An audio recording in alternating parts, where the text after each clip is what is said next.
Bonjour, Bonjour, je m'appelle Lisa Cohen, je suis responsable de l'intégration de France à la mairie de Jérusalem avec ma collègue Edwige. enchantée. Edwige Chekroun est responsable à la mairie de Jérusalem de l'intégration des nouveaux immigrants de France dans la ville de Jérusalem. Alors on va essayer aujourd'hui de casser les mythes de Jérusalem. On va essayer de casser les idées préconçues qu'on a tous sur Jérusalem, qu'on avait tous sur Jérusalem. Alors Jérusalem, une ville de religieux, Jérusalem, une ville sans emploi, une ville un petit peu morte la nuit sans loisirs. Alors tout ça, c'est fini à Jérusalem. Depuis plus ou moins que le nouveau maire est rentré, devenu maire, Nir Barkat. Aujourd'hui, Jérusalem est une ville qui accueille non seulement des Olim, mais aussi des personnes qui viennent d'autres villes d'Israël vers Jérusalem. Aujourd'hui, c'est une ville qui propose énormément d'emplois, qui se développe énormément.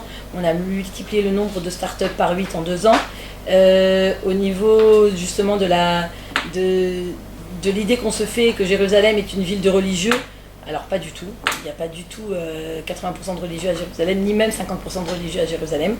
C'est une ville où tout le monde peut trouver sa place.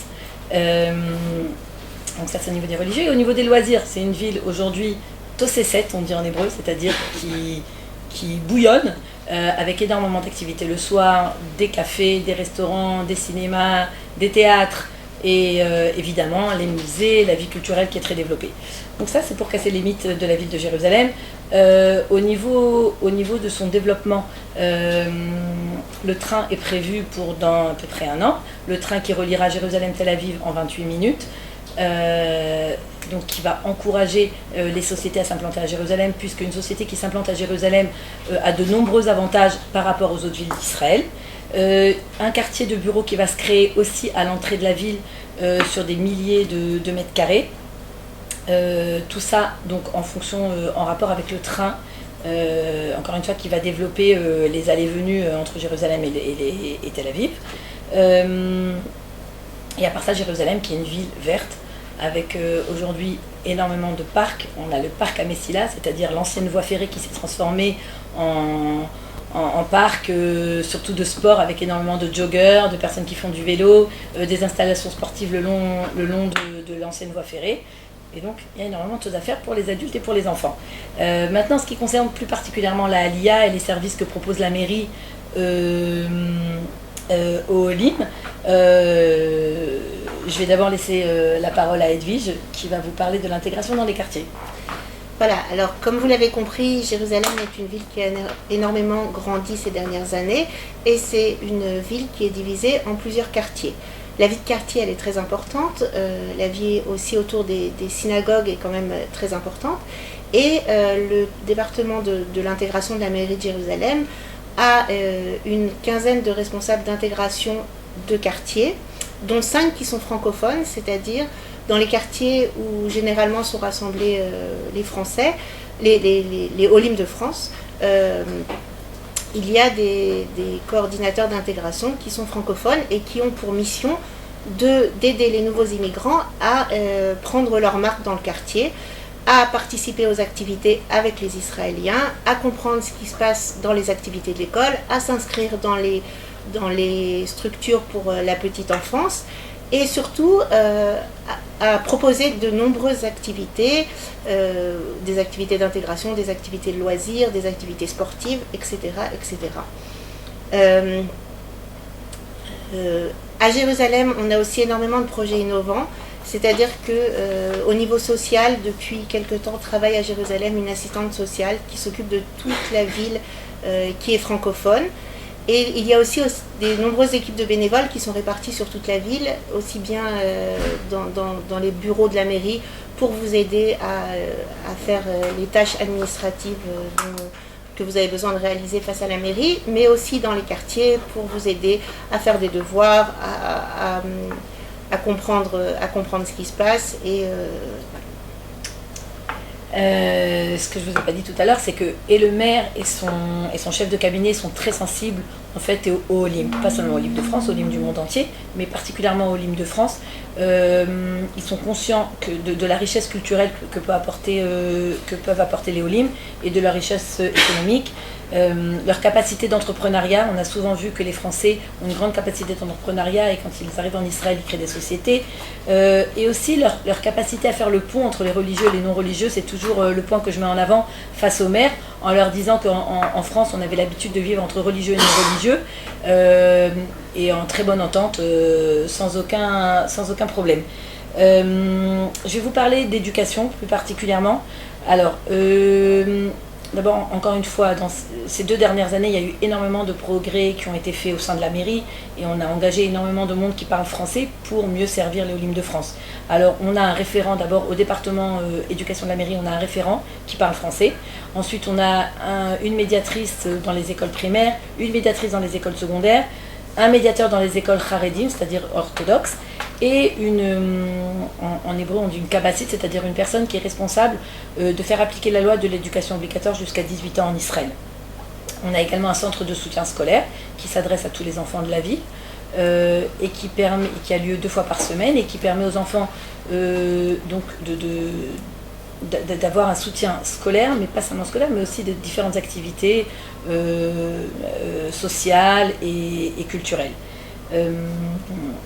On met aussi l'accent en Israël très fortement sur l'éducation non formelle, contrairement à la France, où c'est un petit peu mis de côté. En Israël, l'éducation non formelle est très très importante, que ce soit au sein de l'école, mais aussi en dehors de l'école. Par exemple, l'importance du mouvement de jeunesse qui a un petit peu perdu son aura en France. En Israël, c'est encore très important de participer à un mouvement de jeunesse. On s'est rendu compte que les enfants Olim qui participent au mouvement de jeunesse, non seulement étaient mieux intégrés de manière sociale, mais ils étaient aussi mieux intégrés au niveau de leur niveau d'études. Donc très très important, on a un projet avec le mouvement de jeunesse, le Bnei Akiva, pour encourager les enfants à participer à un mouvement de jeunesse. On a également des groupes d'adolescents pour les suivre, et aussi des groupes de préparation à l'armée. Voilà. Alors, on a parlé des enfants, mais les enfants, ça peut être aussi les jeunes, c'est-à-dire qu'est-ce que c'est être jeune et étudiant à Jérusalem. C'est d'abord faire partie d'une communauté grandissante, puisqu'il y a de plus en plus d'étudiants dans la ville. On a plusieurs pôles universitaires, comme l'Université hébraïque de Jérusalem, qui a de nombreux programmes à son actif pour intégrer les nouveaux immigrants de façon générale. Et on a aussi de nombreux programmes Massa qui ont décidé, qui ont choisi d'être sur la ville. Massa, c'est un programme qui accueille les jeunes pour une année universitaire à peu près, quelques mois selon les programmes. Et beaucoup de programmes Massa sont basés sur la ville de Jérusalem parce que il est quand même important de démarrer sa vie en Israël et de bien connaître la ville de Jérusalem pour pouvoir continuer en Israël. Il y a aussi énormément d'écoles supérieures pour les étudiants, que ce soit dans les matières comme la comptabilité, que ce soit dans les matières comme l'architecture, etc. Il y a beaucoup de possibilités d'étudier. L'association CNEF, Centre des étudiants francophones en Israël, a son siège à Jérusalem et peut vous renseigner sur les études en Israël. On a aussi une maison qui s'appelle Connect Jérusalem, qui est un projet municipal qui se trouve en centre-ville derrière la mairie et qui est un bâtiment qui s'occupe des jeunes, des activités des jeunes, de la recherche d'emploi des jeunes et qui de plus en plus développe son activité qui sont tournées vers les nouveaux immigrants de France. Mais vous allez me dire, si on a tout en français, pourquoi on va apprendre l'hébreu ? Bien sûr, on ne va pas y revenir là-dessus. Apprendre l'hébreu, ça fait partie intégrante de l'intégration. Savoir l'hébreu, savoir comprendre, savoir se faire comprendre, pouvoir lire un panneau dans la rue, c'est aussi très important pour tout le monde, que ce soit pour les enfants, leurs parents, les grands-parents. Apprendre et savoir l'hébreu, ça fait partie des bases de l'intégration en Israël. Il y a plusieurs ulpanim sur la ville de Jérusalem. Je vais vous parler d'abord de l'ulpan Bet Ha'am, qui est l'ulpan que la mairie de Jérusalem a mis en place pour tous les olim de la ville et qui se situe en centre-ville. Plusieurs formules sur 5 mois, sur 9 mois, plusieurs heures par jour, un jour sur 2. On a essayé de s'adapter à l'emploi du temps de chacun et de proposer des cours les plus adaptés possibles pour que le nouvel immigrant avance en hébreu dans le temps qui s'est fixé. Il y a aussi, spécialement, on va revenir aux jeunes, Ulpan Etzion, dans le quartier de Armon Hatziv, qui est destiné aux jeunes de 25 à 40 ans, avec en général des jeunes qui ont un diplôme universitaire, donc une autre sorte d'apprentissage. Et ensuite, il y a de nombreux endroits où vous pouvez également apprendre l'hébreu, de nombreuses formules. La ville de Jérusalem propose plusieurs formules pour apprendre l'hébreu dans les différents quartiers, dans les différents centres communautaires. Encore une fois, les responsables des quartiers pourront vous donner tous les renseignements sur comment apprendre l'hébreu, où apprendre l'hébreu. Et surtout, on conseille vivement de participer aux activités de la ville de façon à rencontrer des Israéliens et pratiquer son hébreu. Alors, à la suite de ce que vient de dire Edwige, si j'avais un conseil à vous donner, avant l'Alia, c'est vraiment d'apprendre l'hébreu, de commencer à apprendre l'hébreu en France. Je sais qu'aujourd'hui, il y a ce genre de possibilités. L'Agence juive et l'Organisation sioniste mondiale proposent des ulpanim à Paris et dans toute la France. Je vous conseille de commencer. C'est très très très très important. Et ça, j'enchaîne sur le sujet de l'emploi parce que donc apprendre l'hébreu est vraiment une condition très importante pour pouvoir s'intégrer au niveau du marché de l'emploi en Israël. Alors, à la mairie de Jérusalem, on a 2 responsables d'emploi qui parlent français.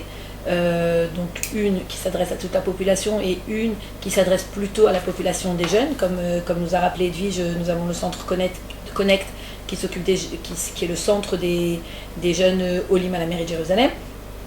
Et donc Léa s'occupe plus particulièrement d'emploi pour les jeunes. Donc des ateliers sur la création d'entreprise, des ateliers sur la recherche à l'emploi. Et nous participons, nous collaborons avec 2 associations très importantes. Une qui est Gvaim, qui est une association qui propose d'accompagner les Olim ayant un diplôme universitaire dans la recherche d'emploi. Donc nous avons depuis 2 ans un bureau à Jérusalem, bureau qui n'existait pendant presque 10 ans seulement à Tel Aviv. Donc aujourd'hui la mairie de Jérusalem finance le programme Gvaim à Jérusalem et la nouvelle association Kalita qui à partir du 1er janvier 2017 proposera en collaboration avec la mairie de Jérusalem, avec le ministère de l'intégration, avec d'autres associations, un service emploi, un centre pour l'emploi en fait, pour les Olim de France. Voilà. Alors, comme vous l'avez compris, la ville de Jérusalem a une réelle volonté d'accueil des nouveaux immigrants, avec une équipe municipale aux côtés des Olim, mais aussi de nombreuses associations francophones qui ont choisi d'installer leur siège à Jérusalem et de faire toute leur activité nationale à partir de la ville de Jérusalem. On a cité tout à l'heure le CNEF, l'association AMI, l'association Kalita, l'association Gvaim. Ce sont des associations très actives sur la ville de Jérusalem et qui font partie intégrante du paysage qui est là pour vous aider à vous intégrer dans la ville et dans la vie israélienne. Il y a une population dont on n'a pas encore parlé, les personnes âgées. La ville de Jérusalem, comme vous l'avez compris, est une ville très accueillante, est une ville à la tradition forte. Et dans chaque quartier, il y a une vie communautaire intense.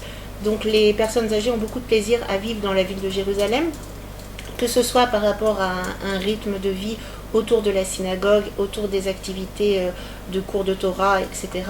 Ou alors que ce soit par rapport à un rythme de vie autour des clubs de l'amitié. D'ailleurs, dans 4-5 quartiers de la ville de Jérusalem, il y a des clubs de l'amitié qui fonctionnent 1 ou plusieurs fois par semaine pour accueillir ces personnes âgées et essayer de leur faire passer le temps de la façon la plus agréable possible. La ville de Jérusalem a donc des solutions adaptées à toute la famille dans tous les domaines. Notre équipe sera à Paris dimanche 13 novembre afin de vous renseigner personnellement, de vous accueillir, de compléter les renseignements que vous n'avez pas eus lors de cette conversation internet. Donc dimanche 13 novembre, Salon Vianney, 98 quai de la Râpée à Paris. De 11h à 18h. De 11h à 18h. Alors, on a parlé des personnes âgées. Je voulais juste signaler que plus de 50% des Olim de France qui arrivent à Jérusalem ont moins de 45 ans. Donc c'est quand même un fait important à préciser. Et que la moitié des familles qui arrivent, un des membres du couple a un diplôme universitaire. C'est 2 points que je voulais préciser. Alors effectivement, on a le salon de la Aliyah. On a également un salon spécial Jérusalem cette année, donc, sans les autres villes. Nous sommes une équipe qui venons de Jérusalem pour vous répondre à toutes vos questions. Et on a aussi un Shabbat Aliyah, donc le Shabbat du 11 novembre. Vous êtes invités à prendre contact avec l'agent juive, à rentrer dans leur site pour connaître les détails et vous inscrire. Si j'avais comme ça 2-3 petits conseils à vous donner, donc avant la Aliyah, on a parlé de l'hébreu, c'est très important de commencer à apprendre l'hébreu déjà en France. Et sinon de bien préparer votre Aliyah, et un des moyens de bien préparer son Aliyah, c'est aussi de venir faire un voyage d'études. Je sais que c'est pas simple pour tout le monde, et que de venir en Israël, c'est parfois un peu cher. Mais c'est très important de venir, de visiter les écoles avec vos enfants. Avec vos enfants, c'est aussi très important.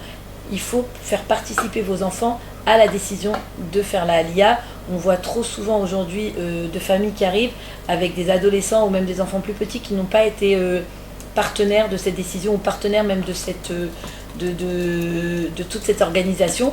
Voilà, on pense que c'est très très important de les faire participer depuis l'idée de la Aliyah, bien sûr, et puis jusqu'à la Aliyah. C'est pour ça que dimanche, au Salon de Paris, au Salon Vianney, Salon de Jérusalem à Paris, une équipe d'animateurs du Bnei Akiva, du mouvement de jeunesse qui s'occupe de l'intégration des enfants sur la ville de Jérusalem, sera présente. Ce sont des enfants et des adolescents. Ce sont 4 jeunes filles du Bnei Akiva qui ont décidé d'être là pour discuter avec vos enfants, les accueillir et leur proposer des activités. Elles seront également disponibles. Quand je dis enfants, c'est jusqu'à 18 ans, donc elles seront disponibles pour leur parler de leur expérience israélienne. Elles parlent le français, donc dimanche, vos enfants sont également invités à rencontrer les responsables de la ville de Jérusalem, en tout cas dans le domaine qui les intéresse. Elles seront également parmi nous le Shabbat. Donc voilà, très sympa. Voilà, j'espère qu'on se rencontrera dimanche au salon. Et vous êtes invités à nous contacter en mail pour plus de renseignements. On va laisser vos coordonnées dans les commentaires de la vidéo. Numéro de téléphone et mail. Alors voilà, notre numéro de téléphone et mail seront communiqués dans la vidéo. Au revoir. Voilà.